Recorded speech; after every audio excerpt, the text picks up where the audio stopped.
Is there a supernatural dimension? A world beyond the one we know? Is there life after death? Do angels exist? Can our dreams contain messages from heaven?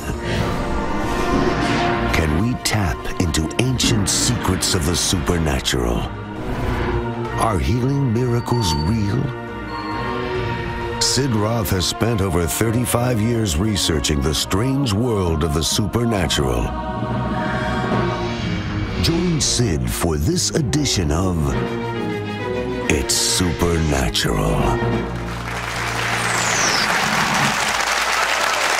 Hello, Sid Roth here. Welcome to my world, where it's naturally supernatural. My guest was brain dead for 11 hours. Went to heaven. Sent back with a message from heaven. We have a Hebrew word. It's called besheret. It means it's meant to be. I tell you, it is besheret that you be watching right now.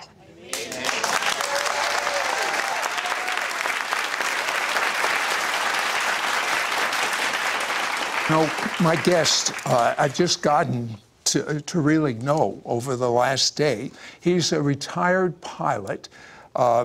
You put in a lot of hours flying. How many hours? Well, just over 20,000. Just over 20,000. He was not a believer in the Messiah. His wife was a believer. Is it fair to say that your God was things, T-H-I-N-G-S? Yes, Sid, and I'm ashamed to admit it. I mean, I lived what I thought was the quintessential American-Canadian dream of a successful career, successful businesses. And yet, I would wake up in the middle of the night and I'd have this yearning inside of me. And I foolishly interpreted that as meaning I needed a faster plane, a bigger car, a larger boat. Yeah, but one day, again, he's his own God, so to speak. He wakes up and something unusual. His arms and his legs are numb. He gets diagnosed with a disease, frankly, I've never heard. Is it Guillain-Barré? It's Guillain-Barré. Guillain, close. And if I understand this right, this is life-threatening, and you could end up paralyzed, but actually, if you don't get treatment right away, which you did not, what did they tell you to expect? Well, it's often fatal. And Guillain-Barré is the deterioration of the myelin sheath on your brainstem. And it's similar to if you strip the insulation from an electrical cord and all the signals from your brain become pain and interrupted. And I went from being a guy that flew jets and raced cars to someone completely dependent on nurses and my wife, who is a nurse, for my care. You told me the pain was so bad that you had pain when you blinked your eyebrow. I actually trained myself to blink one eye at a time. Because of the pain. Every blink of my eye was pain. Not just in my eyes, but throughout my whole body. My whole nervous system had been interrupted by this incredible, debilitating disease. And all of a sudden, the pain gets so bad that you take a whole bottle of pain medicine. I mean, but didn't you realize that could be fatal? You know, Sid, it was a gradual thing, and yet to give me some semblance of normalcy, some ability to sleep 2 or 3 hours a night, I began to take more of the medication than I should have. And I was trying to get up the energy to get out of the truck and inspect the field that I was trying to sell. And I saw a vial of prescription medication. I should have known. All I was consumed with was stopping the pain. As I took the last of the medication that evening, and I'm facing the setting sun. For some reason, I didn't plan it that way. All of a sudden, my feet began to burn as though they were in fire. My hands and fingertips started to burn, and as that burning sensation made its way up my body and in my arms toward my chest, I knew that I had done something truly catastrophic. And it was then that I said the first 3 of the 6 words that I believe are responsible for me being here today, along with the prayers of my family. And in that last instant in my consciousness, I looked at the setting sun and I raised my hand, and I remember it was shaking violently. I cried out, God, forgive me. Forgive me. I cried out from a part of me that I didn't even know existed. Not out of fear. I'd faced death a couple of times as a pilot. Never flinched. But I had this overwhelming sense in those last nanoseconds of my life that I had wasted this beautiful life that the Creator had given me. And I had never honored Him for that life. And I was just trying to express my sorrow for not having led a better life. After that prayer, which is half of the prayer that got you back, what do you remember? And suddenly I became aware that the horrific pain that I had endured for all those years since the onslaught of the Guillain-Barré was gone. I felt more alive than I had ever felt before. And the pain was gone. I felt so great, I slid out of the truck. I walk about 15 feet away, and I'm feeling as though a heavy, wet overcoat has been taken off from me, and all the pain has gone with it. And then I look back at the truck, and there's someone in my truck, and I'm absolutely enraged. Who would dare get in my truck? And not only that, he's sleeping on the steering wheel. The moment when I realized that the guy in the truck was me was truly earth-shattering. The next thing that happened, you're flying, but there's no airplane. Finally, I'm saving on fuel. But I began to rise. I can look through the rear window of the truck and see my body slope over the wheel. I'm over the truck. I can look down in the bed of the truck, Sid, and see my toolbox. And being a former pilot, I'm a good judge of altitude. And I'm at suddenly 100 feet, 200 feet. I'm drifting slowly backwards, and I'm rising. I'm rising, and I am terrified. I can look out over the countryside. I'll tell you what, hold that thought. He finds himself in a very unusual place, almost a crossroads between heaven and hell. When we come back, we'll find out what he did about it. Hell was he actually heard hell and demons calling him by his name. Be right back. We'll be right back to It's Supernatural. We now return to It's Supernatural. Well, people are on the edge of their seat right now. So you start going up, and it sounds, I've heard this story from others before, sort of like a tunnel you're going through. What is this? When I got to about 1,200 feet, I tilted my head back, and this beautiful golden circle appeared in the sky. And then the center filled with gold. It opened, and suddenly it was as though I had put all the thrusters on the jet engines. I went zipping into this tunnel of light, which I'm sure many people have heard of. And I'm traveling at tremendous speed. I'm leaning back at about 45 degrees. I have incredible sensation of speed, but typically you feel the wind in your face. There was no wind, and there was no rushing noise of the sound of travel, and no jet engines. And and tremendous speed. I bet, I'm guessing Mach 1 possibly. And within a very quick period of time, I recognize that there's a brilliant light at the end of this tunnel. I come to it, it's covered in mist. I step out because I feel the tunnel closing behind me. I put my foot down, the mist cleared, I look down, and I can't believe it. I am standing on the most incredible green grass you could ever imagine. I now know where the saying comes from. The grass is always greener on the other side. They're talking about heaven. But I've been told the colors are, it's greener than any green we have here. If we have a spectrum of colors on Earth, heaven has 10,000 times 10,000 more. It is a feast for the eyes. Okay, but then you see some darkness. I look up from that beautiful grass that radiated light from underneath my feet, and there's as though a dividing line, a median, has been drawn in front of me. To the right, there's this beautiful mist-colored field. The mist is laying over it. We pilots call it ground effect. There's beautiful flowers showing through it.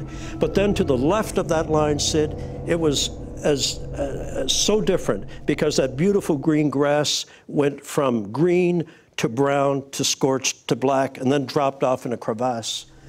And I stepped forward and looked down into this cold blackness. And then I saw something like a dim light at the bottom, like a light of fire, red fire. And suddenly I heard the strangest sound, like two massive iron doors opening and screeching on hinges that had not been used in a long time. And suddenly emerging from those doors was the most hideous creature you could ever imagine. Hollywood could never duplicate what I saw.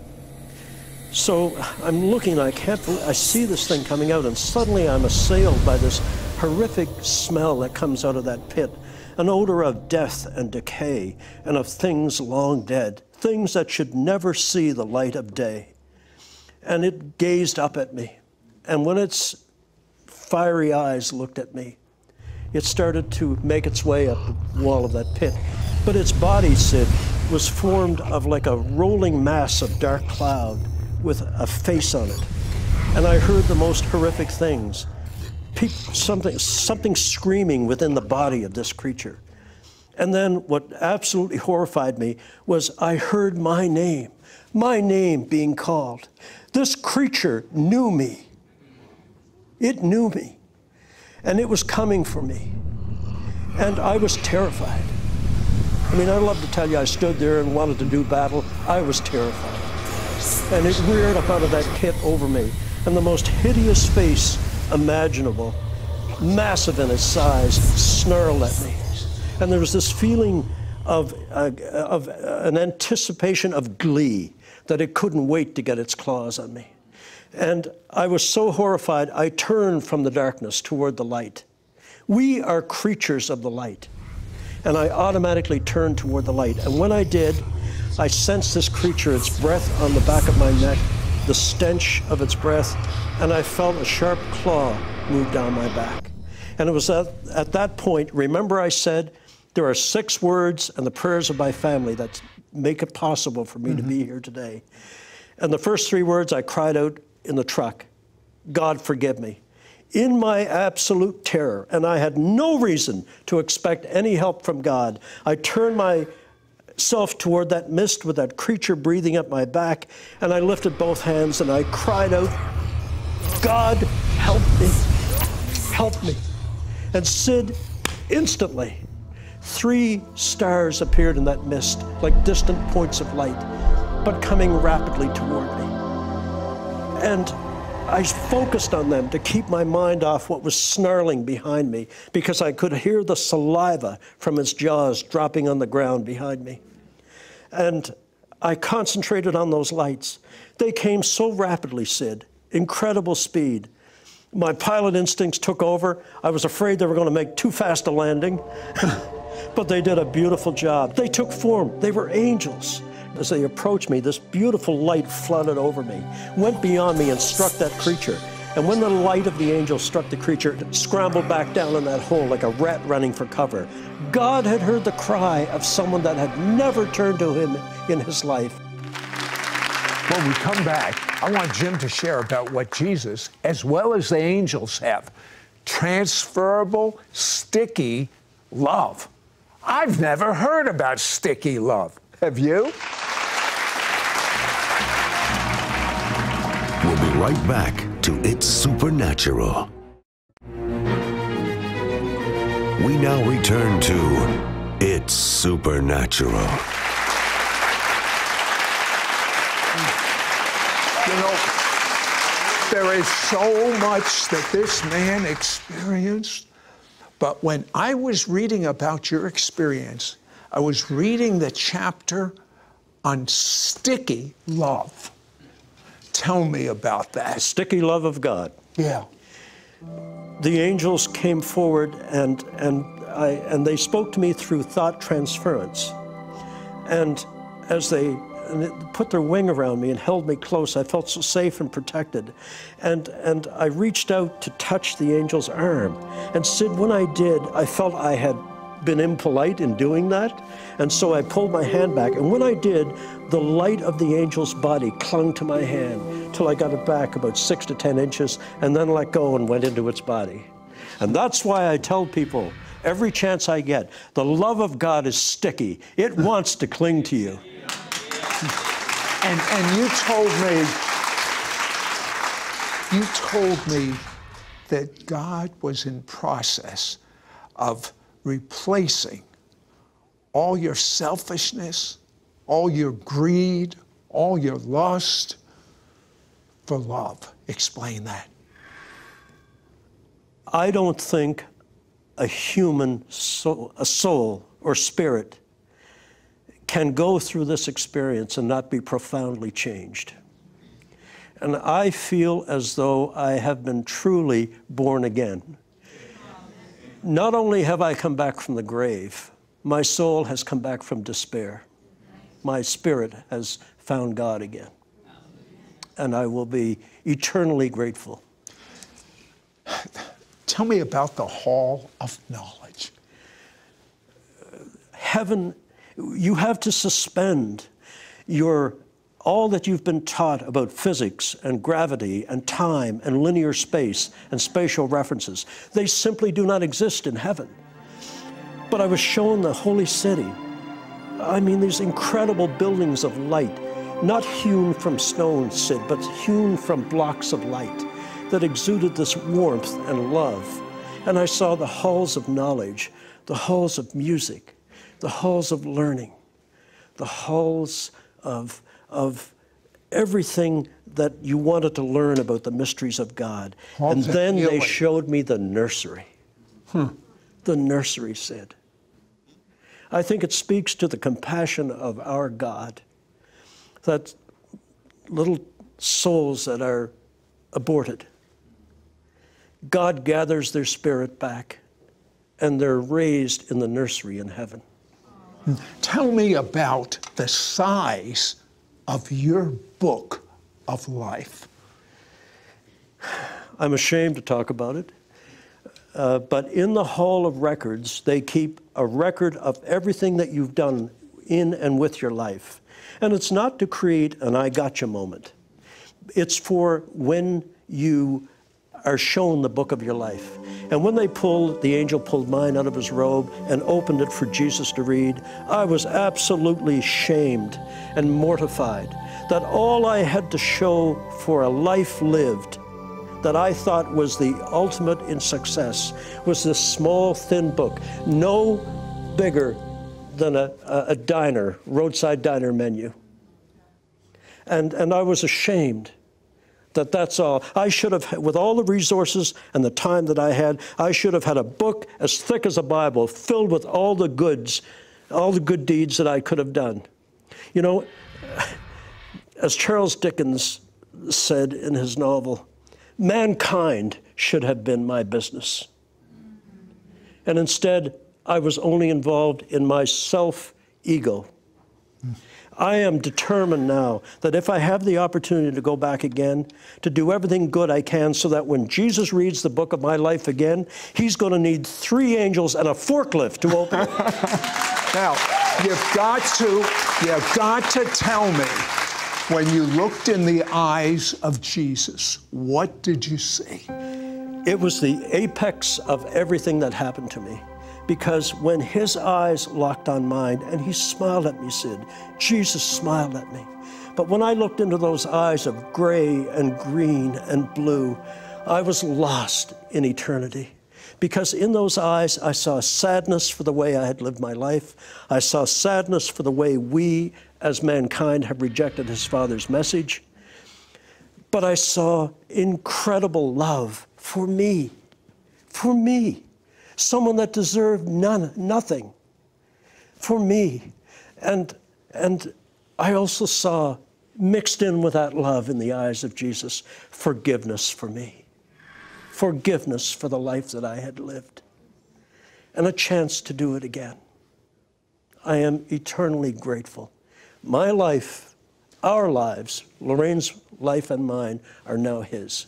Let me tell you a couple of things that you need to know. While all this is going on, his wife and family are praying, and he sees it. He can see them praying. He comes back, and guess what happened to his incurable illness? Went out the window.